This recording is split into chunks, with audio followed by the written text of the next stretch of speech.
ಐಶ್ವರ್ಯ ರೈ ಭಾಗವಹಿಸಿದ್ದರು. ತಮ್ಮ ಮಾತೃಭಾಷೆ ತುಳುವಿನಲ್ಲಿ ಅವರು ಮಾತನಾಡಿದರು. ಇದುವೇ ಸಮಾರಂಭದ ಹೈಲೈಟ್ಸ್.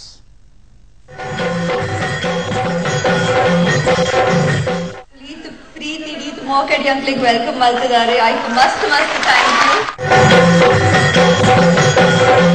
ಪ್ರತಿ ವರ್ಷ ಬರ್ರೆ ಯಂಕ್ ಬೋಡಿತ್ತಂದ ಮಾತ್ರ ಸ್ಕೆಡ್ಯೂಲ್ ಪರ್ಮಿಟ್ ಮಲ್ತೊಂದು ಇತ್ತಿಜಿ. ಈ ಸತಿ ಪ್ರಕಾಶ್ ಅಂಕಲ್ ಈ ಸಮ ಮಲ್ತಾರು.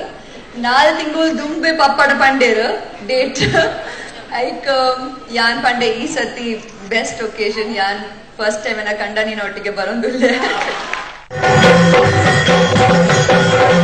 ಡೆಫಿನೆಟ್ಲಿ ಮುಲ್ಪ ರೆಕಾರ್ಡ್ ಆತಂಡ ಐಕ್ ಯಾನ್ ಡೆಫಿನೆಟ್ಲಿ ನೆತ್ತ ಕ್ಯಾಸೆಟ್ ಇಜಿಂದ ಡಿಸ್ಕ್ ಕೊನೊಪ್ಪೆ ಕಂಡಾನಿಗೆ ತೋಜಪಾವೆ ಪನ್ನೊಂದಿತ್ತೇರು ಅವಲ್ಲಿ ಎತ್ತು ಪೊರ್ಲುಡು ಜೋಕುಲು ಇನಿ ಕಲ್ಚರಲ್ ಪ್ರೋಗ್ರಾಮ್ ಮಲ್ತಿದೇರು ನಮ್ಮ ಕಲ್ಚರ್ಗೂ ತೋಜಪಾದೇರು.